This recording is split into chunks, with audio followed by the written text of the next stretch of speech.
Olá pessoal, tudo bem com vocês? Bom, vamos conversar hoje sobre o terceiro livro da série Harry Potter, que é Harry Potter and the Prisoner of Azkaban. Essa aqui na minha edição em inglês, que vocês sabem que eu estou lendo em inglês dessa vez, né? É uma releitura que eu estou fazendo, mas no português é Harry Potter e o Prisioneiro de Azkaban. Essa aqui é a minha ediçãozinha antiguíssima, vintage. Nem sei se ela existe ainda, né, gente? Mas eu gosto muito das capas dessa primeira edição brasileira, se não me engano, né? Recados importantes para quem tá caindo aqui de paraquedas, tá, gente? Primeiro de tudo, o vídeo vai ter spoilers, como todos os vídeos aqui do canal, não é mesmo? Então, se você não leu ainda esse terceiro livro, eu recomendo você, então, salvar esse vídeo na sua biblioteca. Depois você volta aqui e assiste, deixa seus comentários, as suas impressões e etc. Eu vou comentar no final sobre o filme, porque eu reassisti o filme recentemente. E, gente, como eu adiantei pra vocês nos últimos vídeos que eu fiz da Câmara Secreta e da Pedra Filosofal, ok? Tem vídeo aqui no canal. Inclusive, eu tô montando uma playlist, então todos os vídeos do Harry Potter estão indo nessa playlist. Vocês sabem, como eu adiantei nos últimos vídeos, que o terceiro livro, O Prisioneiro de Azkaban, é o meu livro favorito da série. E eu não acho, assim, que isso vai mudar com essa releitura, né? Eu gosto muito do livro 5 também, Ordem da Fênix, apesar de ser um livro mais sombrio em certo aspecto. Mas eu acho que vai ser difícil superar pra mim o Prisioneiro de Azkaban, porque aqui finalmente a gente tem... a Rowling vai explorar um pouco mais a questão do passado do Harry, da família do Harry, dos pais do Harry. E o que aconteceu no dia 31 de outubro, né? Quando os pais do Harry foram assassinados por Lord Voldemort. Então a gente tem aqui mais respostas a respeito do que aconteceu. A gente vai conhecer aqui o padrinho do Harry, né? Que é o Sirius Black, que ele está preso em Azkaban. Ele ficou preso em Azkaban por 12 anos, acusado de não só ter entregado os pais do Harry para Lord Voldemort, mas também de ter matado 12 trouxas, se não me engano, né? E também ter matado o seu amigo, o Peter Pettigrew. Mas a gente vai descobrir durante aí o final do livro que isso tudo foi nada mais do que um grande mal-entendido, né? O Black foi acusado de um crime que ele não cometeu, mas até o Harry descobrir isso, muitas águas vão rolar. Ele descobre isso no meio do livro, né? E ele também acredita nessa história de que o Black era um traidor. E o Harry está aqui com 13 anos, né? Mas antes da gente falar um pouco mais de Sirius Black aqui, que é um dos meus personagens favoritos da série Harry Potter, é uma pena que a gente não fica tanto tempo com ele. Não só o Sirius, mas todos ali os personagens envoltos dos pais do Harry, né? O próprio James Potter, os marotos no geral, né? Enfim, toda essa era que a gente não tem, assim, muita informação, que é a era dos Meriders, né? Que a gente fala, né? Meredith's Map, né? A era dos marotos. Eu vou comentar uma coisa aqui que vai ser um spoiler da série em si, principalmente dos últimos livros, então se você não leu tudo, pula essa parte. Mas eu acho que, na minha humilde opinião de fã de Harry Potter, a J.K. Rowling perdeu uma oportunidade muito grande em não escrever um livro sobre os pais do Harry. Não só sobre os pais do Harry, mas também sobre essa primeira guerra bruxa contra Voldemort, né? Porque a gente sabe que Voldemort subiu ao poder antes do Harry nascer, e os pais do Harry se envolveram na Ordem da Fênix. Não só os pais do Harry, mas o Sirius, o Remus Lupin, que vai retornar aqui no livro também, né? A gente não tem só o retorno do Sirius, a gente tem o retorno também do Remus, né? Que foi um grande amigo também do pai do Harry, né? O James. Então, ele também se envolveu nessa primeira Ordem da Fênix, se eu não estou enganada. Me corrijam em qualquer coisa, mas ele também estava envolvido. E o próprio Snape também, de certa forma, ele acaba, né, trocando de lado no meio da guerra, né? Ele vai ajudar a Ordem ali como um espião duplo. Enfim, a gente vai conversar bastante sobre Severus Snape aí nos próximos livros, que, né, não é meu personagem favorito, mas nessa parte a gente realmente tem que dar o braço a torcer, porque foi muito corajoso o que ele fez, né, de trocar de lado, assim, no meio da guerra, perceber que ele estava do lado errado, né? Que ele não deveria estar do lado do Voldemort. Mas enfim. E esse livro aqui, ele é basicamente a base, né? De toda essa história envolvendo o Voldemort, envolvendo a primeira geração que lutou contra Voldemort. E a gente tem mais informações aqui, porque nos outros livros a gente não tinha... a Rowling não explora, né? Ela fez mais uma construção de mundo. Então aqui eu sinto que realmente a história tá indo pra frente. A gente tem... uma base do que vai acontecer nos próximos livros, né? Porque a gente vai ver aí os outros, tanto o Remus quanto o Lupin, o próprio Peter Pettigrew aqui também, né? Que não está morto, não é mesmo, né? Tá vivo, né? A gente vai ver todos eles de volta ali nos próximos livros. Então, acho que o terceiro livro realmente ele é a história sendo continuada de fato. O que até o momento era uma construção de mundo, agora a Rowling realmente está aí avançando com a história. Então a história está ganhando aí rumos, né, que vão influenciar aí até principalmente o sexto livro e o sétimo livro também. Bom, resumindo aqui a história do terceiro livro, eu não vou entrar em tantos detalhes, eu vou comentar algumas coisas mais soltas, assim, mais por alto, tá, gente? A gente tem o Harry aí transformando a tia dele, a tia Guida, em um balão, né? E esse tema da família, né, como eu comentei com vocês, é muito forte aqui nesse terceiro livro, né? Porque a tia Guida, né, o que provoca o Harry fazer isso com a tia Guida é justamente ela falar mal dos pais do Harry, né? Falar ele é assim porque a mãe dele era assim, o pai dele também não era lá essas coisas. Isso realmente provocou aqui no nosso Harry, que já tem 13 anos aqui, então não é mais tão criança, ele tá entrando na pré-adolescência, ele até aí começa a ter o seu primeiro, né, paixonite, que é a Cho Chang, né, acho que é assim que fala o nome dela, né, a Cho Chang aparece aqui já nesse terceiro livro, ela vai voltar no quarto, então ele já não é tão menininho, né, aquele menininho fofo que a gente viu nos primeiros livros, ele aqui já tá sendo um rapazinho, não é mesmo? E ele já tá entrando nessa fase que o temperamento dele fica mais explosivo, né? A gente vai ver isso bastante, principalmente no quinto livro. Mas ele transforma a tia no balão e eu não... e eu, assim, acho sensacional essa cena. No filme também, ela é muito engraçada. E aí, nisso, ele acaba, né, fugindo da casa dos Dursley. E ele encontra uma cena que ele vai se lembrar depois. É um cachorro gigante ali perto da casa dos tios, olhando pra ele, né? E nisso ele é resgatado pelo Notebus, acho que é assim que fala o nome, não lembro agora em português, tá, gente? Que no filme essa cena é uma das minhas favoritas ever. Essa cena, no livro ela é legal, mas no filme ela é muito mais legal. Ela é muito boa, o time da música, dos diálogos, tudo nessa cena é do ônibus noturno ali que leva o Harry até o Caldeirão Furado. É maravilhosa. E o mundo bruxo está em polvorosa, né? Porque eles estão, como eu falei, atrás do Sirius Black. Inclusive, até os trouxas estão sabendo. Lógico, não que é um bruxo, mas que é um assassino apenas, né? E o Harry também fica, né? Quem é esse Sirius Black? O que aconteceu, né? E ele nem suspeita, nem sonha que o Sirius Black era padrinho dele, né? E ele vai começar a achar estranho o próprio ministro da magia e estar ali preocupado com a segurança dele, né? Quando ele chega no Caldeirão Furado, o ministro fala, olha, não fica andando por aí, tá, cuidado, a gente esvaziou sua tia, tá tudo certo, né? E o Harry até fica meio tipo, pô, ano passado um elfo doméstico fez magia e eu recebi uma carta bem assim, uma bronca mesmo, dizendo que se acontecer de novo, eu seria expulso de Hogwarts, né?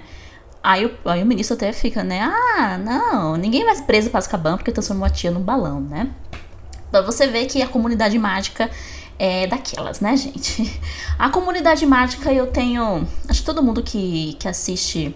Todo mundo que leu os livros, né? Ou viu os filmes, mas acho que principalmente quem lê os livros vai perceber que a opinião pública aqui é uma coisa meio complicada na comunidade mágica, não é mesmo? Mas a gente vai conversar sobre isso aí nos próximos vídeos. A gente tem finalmente então Harry e reencontra os seus amigos, né, Hermione e o Rony.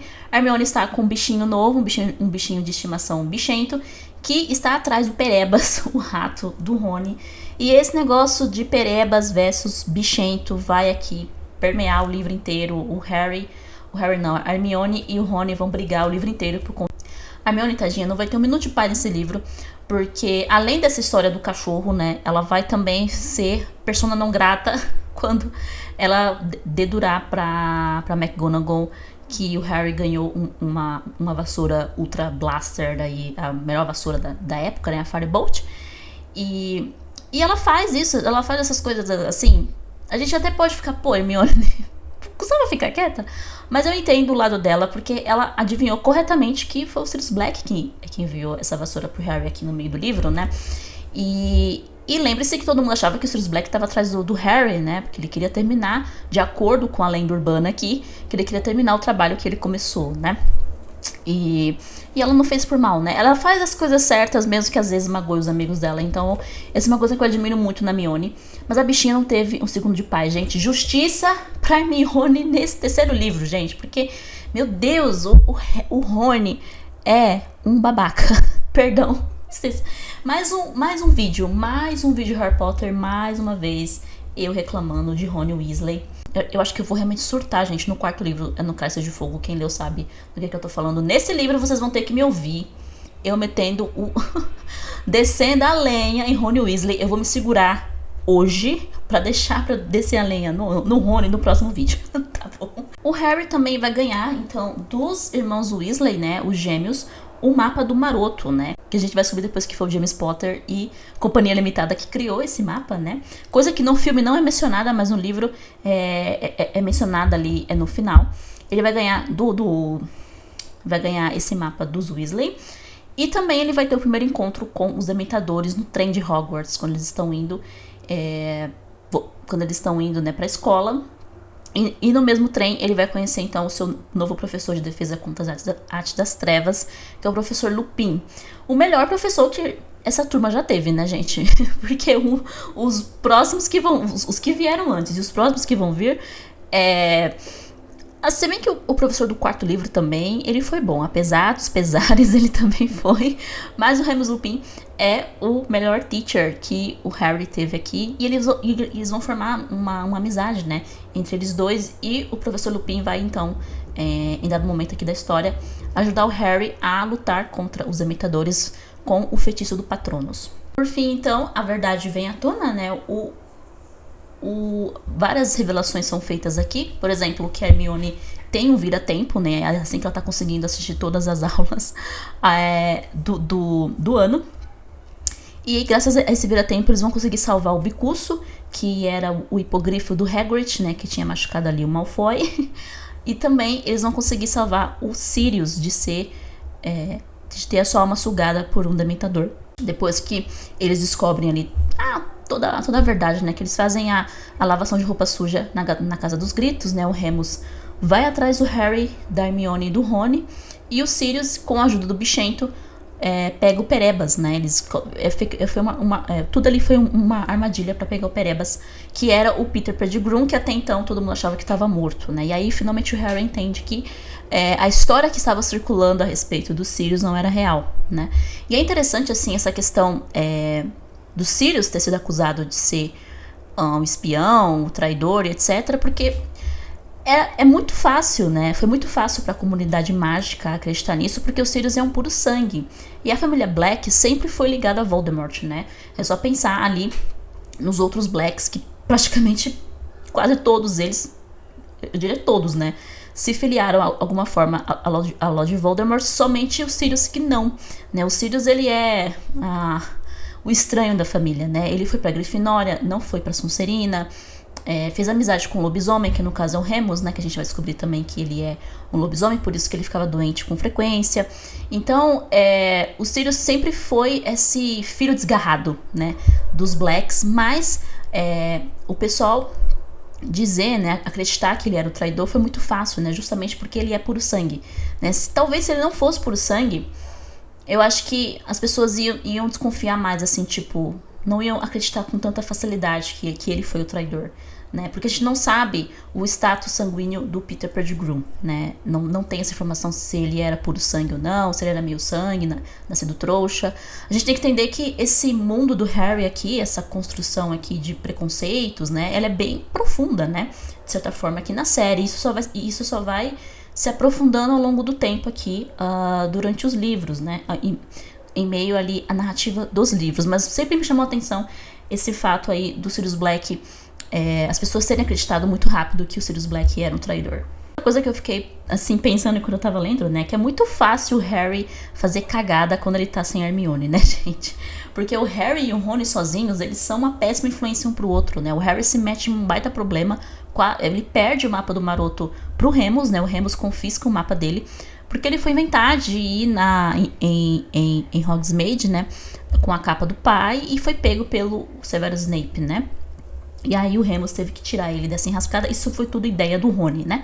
Então, os dois, quando eles estão sozinhos, eles são muito mais descuidados, eles não têm atenção. Foi até um post que eu vi de uma menina esses dias aí, falando assim, gente, sem a Hermione, o Harry já tinha morrido logo no primeiro livro. A verdade é essa. A verdade é essa, gente. Então, assim, quando o Harry tá bravo com a Hermione e eles não estão se falando, ele faz muita cagada. É impressionante quando ele tá sozinho com o Rony. Mas, enfim, fica aí a reflexão pra vocês. A gente tem também, né, um momento assim que o Harry, né, ele, tadinho, quase acredita que vai embora da casa dos Dursley quando o Sirius convida ele pra ir, né, morar com ele quando ele conseguisse limpar o nome dele, né, já que o Peter Pettigrew tava vivo, era só provar, mostrar lá pro ministro que, ó, a história que vocês estão contando não é a história real, né, eu sou inocente, fui preso como inocente, esse é o verdadeiro traidor dos Potters e foi esse que matou lá os trouxas naquela fatídica noite, né?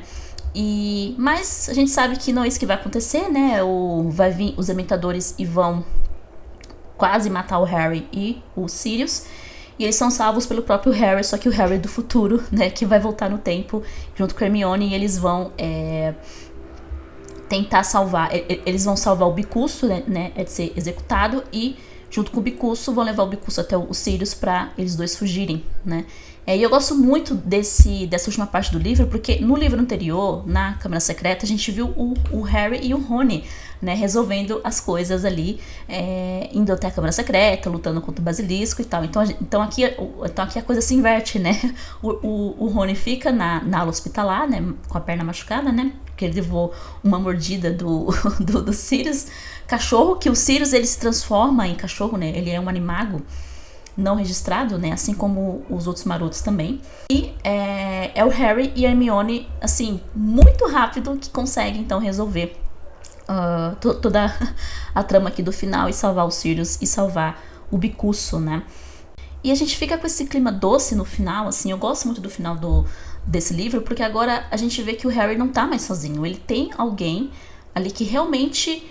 alguém que foi próximo dos seus pais, né, que é o seu padrinho, que apesar dele agora, mesmo ele tá sendo foragido, né, dele ainda ser considerado um assassino, né, e um traidor, ele é uma figura paterna pro Harry aqui, ele é o mais próximo que o Harry vai ter de um pai de verdade, né, porque eu não vejo o relacionamento do Harry com Dumbledore como de um pai e um filho, porque o Dumbledore, ele seria mais assim, na jornada do herói, né, ele seria mais o mentor, né, aquela pessoa que vai mentorar o caminho do herói.